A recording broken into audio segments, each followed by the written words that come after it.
Time to go to Easter. It's this Sunday, and do-it-yourself expert Mimi Green. She is here to help us this morning, here with 5 fun activities to get us ready and into the holiday spirit and keep the kiddos occupied on that big day. So you've brought a number of things with us today, which I can't wait to tell folks about because we've been talking about this during the break. Yeah. Of course, the first thing you want to start with is a nice basket. An Easter basket. So this is a tutu Easter basket. This is perfect for the girly girl in your world. Right. I have a girly girl. So I use a wire basket. It makes it easier to do the slip knot technique. Let's see if we can take one off. And so what you do is you're going to... It's a lot of cutting. It's a lot of cutting. So you can get a spool of tulle from the craft store. For how much? For about a couple of bucks. Okay. Get coupons. Always take coupons. So you kind of cut out the length that you want. Let's go ahead and open this up so that folks can see the size of it first. So it's really So thin. it's really more of a rectangle than it is a square, if you can see that. Okay, so we've got that cut, the length that you want. Yes. So then you'll just cut off a bunch of pieces. Use one, kind of measure for the rest. You're going to fold it in half. And if you've ever been a Girl Scout, then you should know the slip knot technique. So you're just going to loop it right on through, pull it out, and then keep going. They're very flexible. You can fluff them out. If you want your tool to be longer, you can cut your pieces longer.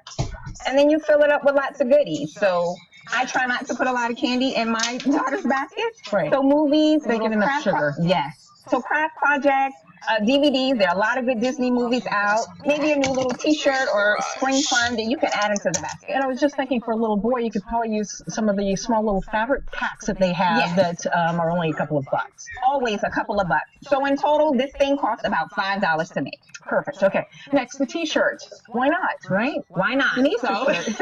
it's perfect. It's festive. You can wear it for Easter, but you can carry it on throughout the spring, right? So it's finally getting warm here. It's really, really easy to make. Okay, let's talk about how you did this. Okay, we'll show this one. So that one's done. It all starts with a stencil, whatever the kid wants, right? Whatever the kid wants, whatever you kind of come up with.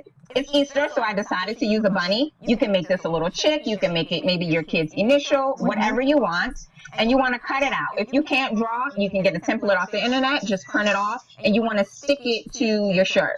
So that it stays. We'll start with a pencil and just the eraser that's going into just a little bit of paint. So you want to put something on the inside so that the paint doesn't bleed through to the back. Good point. So it could be old newspaper or cardstock.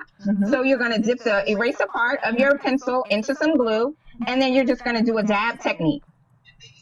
Just that easy. Well, just that easy. And make sure you get a little bit of paint, I guess, keep each going. time, right? So here's a little bit of paint. And maybe blot it first on the napkin.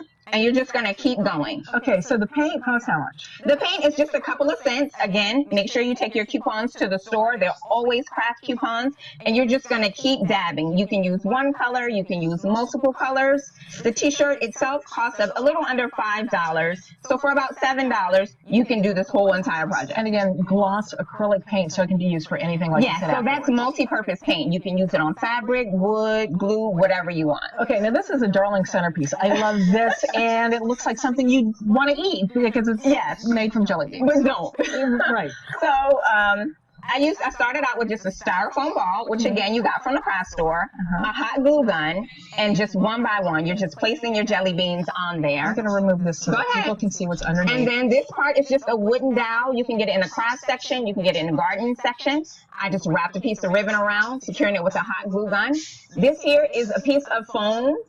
And I just push the wood piece down through the middle, put a little glue in there to kind of secure it. The weight of the jelly beans can get kind of heavy. Right. So you want to make sure it's secure. But it's just a darling centerpiece. I mean, so this you're not going to be able to keep from year to year. No. But it's really easy and affordable to make. Definitely affordable. This one is probably the most expensive of the bunch. It's about $20.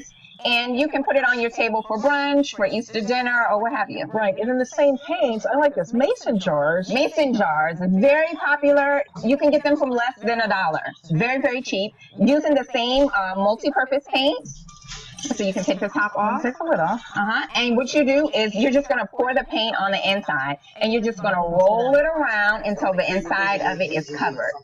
And then just paint whatever you want. This is Sharpie, actually. This is a Sharpie? Old-fashioned Sharpie. Sharpies come in a million different colors. Including a Sharpie for the nose. Yes. Okay. We have these cute little bunnies and Easter critters. Yes. So you can keep the tops on them like I have. You can use a piece of twine to decorate it. Or you can leave it open and put some fresh flowers in here. And then finally, if you do want your kids to have a little bit of chocolate. Everyone needs some chocolate. So these chocolate bunnies are actually a mold. You can get this mold from the craft store, the baking section of the grocery store. And these are chocolate melts. Chocolate melts come already colored for you. You don't have to worry about that. And so I put a little fake grass in here. Jelly beans, of course, and some little Easter bunnies. So you can give this to your kids if you make favors, maybe for teachers. I love it. I like that they're colorful and they still taste like milk chocolate. Regular milk chocolate. Okay. Well, there you go. So if folks want more information, you can find me at MimiCuteLips.com or at MimiCuteLips anywhere on social media. And of course, we're going to have all these ideas also on WJLA and on Good Morning Washington on our website. Well, it is 9.